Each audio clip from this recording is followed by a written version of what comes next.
నమస్తే, welcome to our channel. గతంలో 40-50 ఏళ్ళు వయసును దాటిన వాళ్ళకే తెల్ల జుట్టు వచ్చేది. కానీ ఈ కాలంలో చిన్న వయసులో కూడా జుట్టు తెల్లబడిపోవడం అనే సమస్య చాలా తరచుగా చూస్తున్నాం. దీన్ని ప్రీమెచ్యూర్ గ్రేయింగ్ ఆఫ్ హెయిర్ అంటున్నాం. సో ఈ ప్రీమెచ్యూర్ గ్రేయింగ్ ఆఫ్ హెయిర్ కి చెక్ పెట్టాలంటే మన ఇంట్లో దొరికే ఇంగ్రీడియంట్స్ తోనే న్యాచురల్ మెథడ్ ఆఫ్, అంటే ఎలాంటి డైస్ వాడకుండా న్యాచురల్ గానే హెయిర్ ప్యాక్ వేసుకోవచ్చు అని చెప్పుకొస్తున్నారు. సో ఆ హెయిర్ ప్యాక్ ఏంటి, దానికి కావాల్సిన ఇంగ్రీడియంట్స్ ఏంటో ప్రస్తుతం మనతో పాటు ఉన్నారు డాక్టర్ ఆదిత్య గారు. ఆయన మాటలోనే అడిగి తెలుసుకుందాం. నమస్తే అండి. నమస్తే అండి. ఎలా ఉన్నారు? బాగున్నానండి. సో జనరల్ గా ప్రీమెచ్యూర్ గ్రేయింగ్ ఆఫ్ హెయిర్ అనేది చాలా కామన్ అయిపోయింది.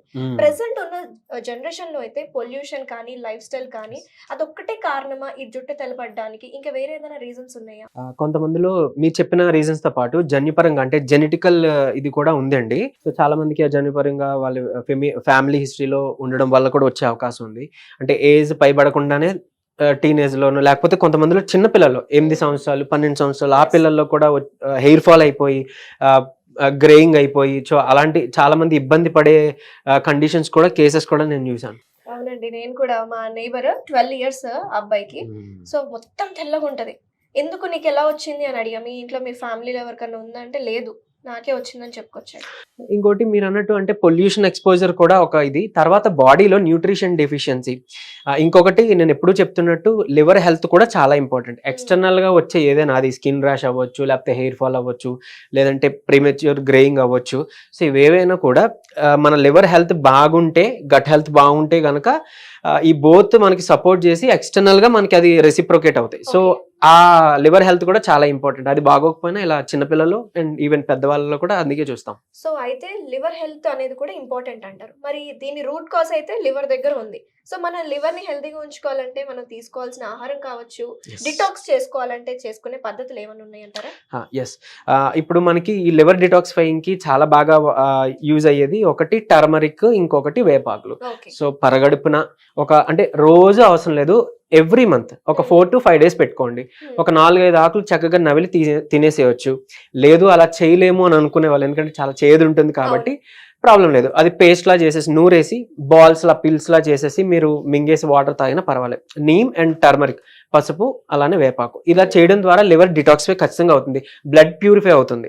సో మెయిన్ గా సో అదే మనకి, ఎందుకంటే బ్లడ్ అనేది మనకి మొత్తం సర్క్యులేషన్, అదే న్యూట్రియంట్స్ ని మనకి డెఫిసిట్ నుంచి కాపాడేది బ్లడ్డే కాబట్టి సో అది కూడా మన బ్లడ్ క్వాలిటీ కూడా ఇంపార్టెంట్.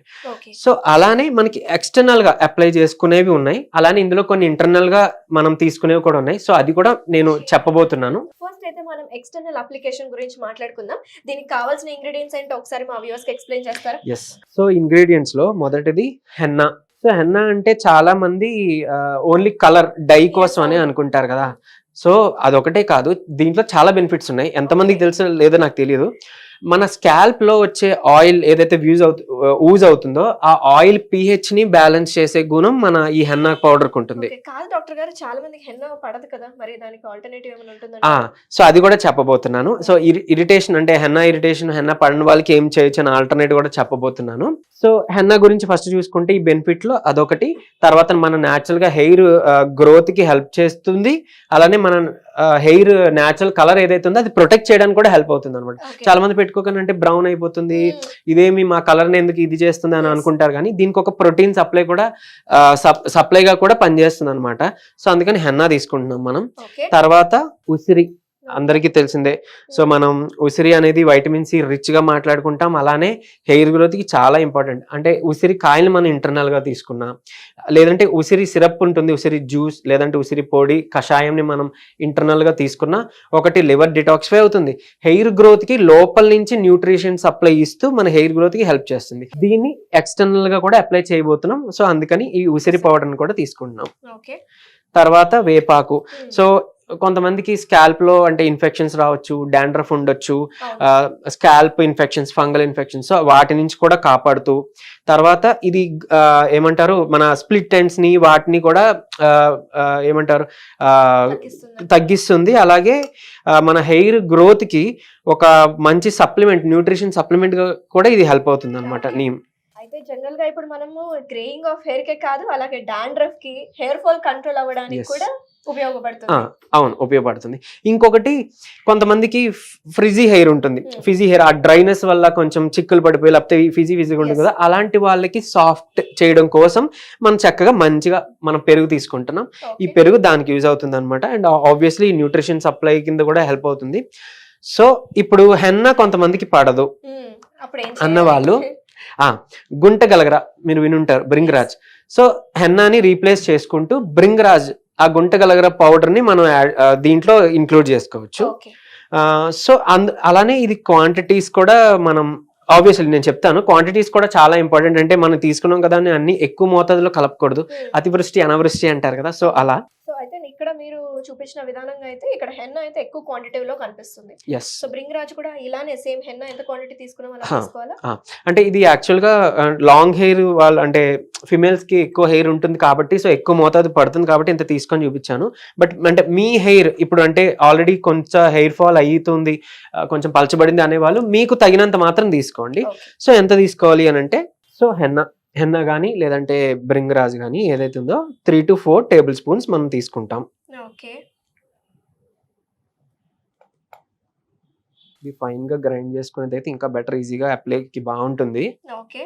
సో అదొకటి చూసుకోండి. బయట దొరికే హెన్నా పౌడర్స్ కంటే మనం నాచురల్ గా మన గోరింటాకు ఆకులతో పౌడర్ చేసుకుంటే ఇంకా మంచిదేమో. ఎగ్జాక్ట్లీ. తర్వాత ఉసిరి పౌడర్, ఇది హాఫ్ అంటే ఇప్పుడు 3 to 4 టేబుల్ స్పూన్స్ కలిపాం కాబట్టి 1 teaspoon తీసేసుకోండి ఉసిరి పౌడర్, కలిపేసేయండి. తర్వాత నీమ్, ఇది 1 table spoon. So 3 to 4 table spoons ఈ హెన్నా పౌడర్ తీసుకున్నాము. దానికి 1 టేబుల్ స్పూన్ ఏమో ఉసిరి పౌడర్, ఆమ్లా పౌడర్ తీసుకున్నాము. అలానే నీమ్ కూడా 1 teaspoon తీసుకున్నాం. ఇప్పుడు కొంతమంది దీనికి తర్వాత ఫిజీ హెయిర్ అది డ్రై హెయిర్ ఉండే వాళ్ళు కొంచెం ఈ కర్డ్ ని కూడా మిక్స్ చేసుకోండి. ఇది పేస్ట్ లా చేసుకోవాలి కాబట్టి మీరు అంటే తగినంత చూసుకొని తీసుకోవచ్చు. మీరు అంటే కొంచెం వేసి మీరు మిక్స్ చేస్తూ కొంచెం టెక్స్చర్ పేస్ట్ లా వచ్చేలా చేసుకోండి, బెటర్. సో చాలా మందికి డాండ్రఫ్ అనే సమస్య చాలా తీవ్రంగా ఉంటుంది. ముఖ్యంగా ఈ సమ్మర్ సీజన్ లో ఎలా ఉంటుందంటే జిడ్డుగా అయిపోయి ఇట్లా గోర్లతో అంటే ఈ గోర్లకు ఎంత జిడ్డుగా వస్తూ ఉంటుంది.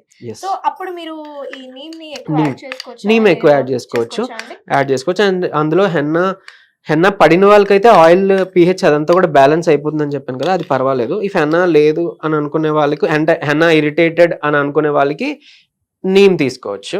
అండ్ యాక్చువల్ గా కొంతమందికి పెరుగు కూడా పడదు, పెరుగు కూడా ఇరిటేషన్ అంటారు స్కాల్ప్ లో. అలాంటి వాళ్ళకి ఆల్టర్నేట్ గా మనం ఇందులో వాటర్ మిక్స్ చేసేసుకొని దీన్ని పేస్ట్ చేసేసుకోవచ్చు అనమాట. ఇది ఒక పేస్ట్ టెక్స్చర్ వచ్చేదాకా తీసుకుంటే బెటర్. స్లోగా యాడ్ చేసుకుంటూ మనం స్టిర్ చేసుకోవాలి.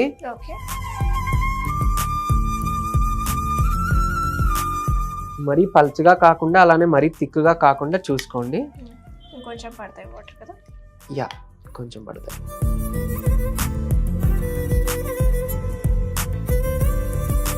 ఎందుకంటే ఇది మొత్తం స్కాల్ప్ కి కూడా అలానే హెయిర్ మొత్తానికి కూడా ఒక ప్యాక్ లా మనం పెట్టుకోబోతున్నాం కాబట్టి క్వాంటిటీ అండ్ అది టెక్స్చర్ కూడా చూసుకోండి.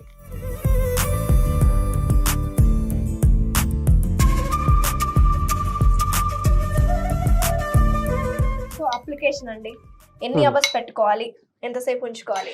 సో అసలు అప్లై చేసుకునే ముందుగా దీన్ని అట్లీస్ట్ ఒక 2 hours అయినా అలా వదిలేసేయాలి. అంటే మిక్సప్ చేసిన తర్వాత, ఎందుకంటే ఈ పెరుగు ఇవన్నీ కలిసిన తర్వాత అది ఒక మిక్చర్ మనకి మెడికేటెడ్ గా తయారవుతుంది. సో అట్లీస్ట్ ఒక 2 hours అయినా వదిలేసిన తర్వాత అప్పుడు మనం హెయిర్ కి మొత్తం స్కాల్ప్ అండ్ హెయిర్ మొత్తానికి అప్లై చేస్తాము. చేసిన తర్వాత అట్లీస్ట్ ఒక 2 hours ఉంచుకోవాలి. అంటే ఒకవేళ కుదరట్లేదు, వీలు పడట్లేదు, ఏదన్నా సడన్ గా వర్క్ ఉంది బయటకు వెళ్ళాలంటే మనం ఓకే 1 hour కైనా పర్వాలేదు, 1 hour అయినా ఉంచుకొని చక్కగా మీరు వాష్ చేసుకోవచ్చు. దీనికి షాంపూయింగ్ అవసరం అంటే అవసరం లేదు యాక్చువల్లీ. ఇఫ్ కావాలి అని అనుకున్నా నేను ఎప్పుడు మీకు సజెస్ట్ చేసే న్యాచురల్ షీకాయ పొడి లేదా రీతా పౌడర్ ఇలాంటివి, లేదంటే మన కుంకుడుకాయలు యూజ్ చేసుకుంటూ షాంపూయింగ్ చేసుకోవడం, లేదా న్యాచురల్ షాంపూస్ కి వెళ్ళడం బెటర్ ఆప్షన్, బెస్ట్ ఆప్షన్ అనమాట. ఎందుకంటే మనకి ఇప్పుడు ఈ ప్రిజర్వేటివ్స్, ఈ కెమికల్స్ ఎక్స్పోజర్ ఉన్నా కూడా హెయిర్ మళ్ళీ పాడవుతుంది. ఎగ్జాక్ట్లీ. ఆ వైట్ హెయిర్ కి కూడా అదొక రీజన్. కాబట్టి కొంచెం న్యాచురల్ ప్రొడక్టే మీరు చూస్ చేసుకోండి. ఓకే. సో ఎక్స్టర్నల్ ప్రాసెస్ అయితే చెప్పారు, మాకు న్యూట్రిషన్ పరంగా కూడా వివరిస్తానన్నారు కాబట్టి Yes. ఆహారంలో జుట్టు పెరగడానికి కావచ్చు మంచి పోషక విలువలు ఉన్న ఆహారం ఏది తీసుకుంటే మంచిదంటారు? డిహెచ్డి బ్లాకర్ అంటామండి, డైహైడ్రో టెస్టోస్టెరోన్. ఓకే. సో ఆ బ్లాకర్ అంటే అది ఉంటే మనకి ఏంటనంటే హెయిర్ ఫాల్ అవుతుంది. సో దాన్ని బ్లాక్ చేసేవి ఏవి ఉన్నాయంటే ఈ నల్ల మిరియాలు, ఓకే. తర్వాత పసుపు. సో ఇవి డిహెచ్డి బ్లాకర్ గా పనిచేస్తాయి. అలానే కాఫీ కూడా. సో కాఫీని కూడా ఇందులో కలిపి హెయిర్ ప్యాక్ గా వేసుకోవచ్చు. అలానే లేదు అని అంటే కాఫీ పౌడర్ ని కొంచెం ఉసిరి పౌడర్ తో కలిపి కషాయంలా అలా అయినా మేకప్ చేసుకోవచ్చు. లేదంటే వామ్ అదే గోరువెచ్చని నీటిలో కలుపుకొని కొంచెం ఉసిరి, ఒక 1/4 స్పూన్ ఉసిరి, అలానే పించ్ ఆఫ్ పసుపు, కొంచెం Okay. చిటికెడు పసుపు, చిన్న కాఫీ పౌడర్ ఒక 1/2 టీ స్పూన్ కలిపి కొంచెం మనం పరగడుపునే తీసుకోవడం ద్వారా కూడా మనకి ఇది యాంటీ హెయిర్ ఫాల్ టీ లాగా, ఐ మీన్ కాఫీ లాగా వర్క్ అవుతుంది అనమాట. సో అదొకటి చేసుకోవాలి. అండ్ ఇంకా బ్రింగ్రాజ్ గుంటగలగర్ ఏదైతే ఉందో దాంతో చేసే సిరప్ కూడా అవైలబుల్ ఉంది. సో దాన్ని కూడా మీరు 4 టీ స్పూన్స్ బ్రింగరాజస్వ సిరప్ ని 4 టీ స్పూన్స్ ఆఫ్ వాటర్ తో మిక్స్ చేసి ఇంటర్నల్ గా తీసుకోవడం ద్వారా ఈ గ్రే హెయిర్ ని మనం బ్లాక్ గా న్యాచురల్ గా టర్న్ చేసుకోవచ్చు. అలానే మన లివర్ డిటాక్సిఫై కి హెల్ప్ అవుతుంది, లివర్ హెల్త్ కి హెల్ప్ అవుతుంది అనమాట. సో ఆమ్లా అండ్ బ్రింగరాజస్వ. అండ్ ఇంకొకటి నసియా అంటాము, యూజువలీ ఆయుర్వేద దీంట్లో చెప్తాము. సో ఏంటంటే నాజల్ గా డ్రాప్స్ అనమాట, అనుతైలం అని ఉంటుంది. సో అది అవైలబుల్ ఉంటుంది. అది తీసుకొని ఒక 1 డ్రాప్ ఈచ్ నాస్ట్రిల్లో, 1 డ్రాప్ నైట్ పడుకునేటప్పుడు వేసుకోవచ్చు. లేదు అని అంటే ఇంకా శ్రేష్టంగా ఆవు నెయ్యి, మంచిగా ప్యూర్ నెయ్యి, ఈ అంటే A2 గ్రేడ్ దొరికితే కనుక చక్కగా 1 డ్రాప్ మీరు ఈచ్ నాస్ట్రిల్లో వేసుకోవచ్చు నైట్ పడుకునేటప్పుడు. సో అది ఓవరాల్ గా మీ ఐ సైడ్ కి ఇంప్రూవ్మెంట్ కి హెల్ప్ అవుతుంది, బ్రెయిన్ ఫంక్షన్ కి హెల్ప్ అవుతుంది, అండ్ గ్రేయింగ్ ఆఫ్ హెయిర్ కి కూడా. ఎగ్జాక్ట్లీ.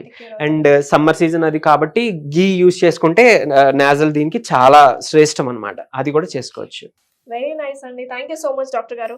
మంచిగా external application greying of hair ని దూరం చేసుకోవాలంటే, అలాగే జుట్టు పెరగడానికి, డాండ్రఫ్ కూడా తగ్గించడానికి ఈ Yes. హెయిర్ ప్యాక్ అనేది యూజ్ అవుతుందని చెప్పుకొచ్చారు. అండ్ న్యూట్రిషన్ లో ఎలాంటి ఆహారం తీసుకుంటే మంచిది చాలా డీటెయిల్ గా మాకు ఎక్స్ప్లెయిన్ చేసినందుకు థ్యాంక్ యూ సో మచ్ అండి. వెల్కమ్ అండి.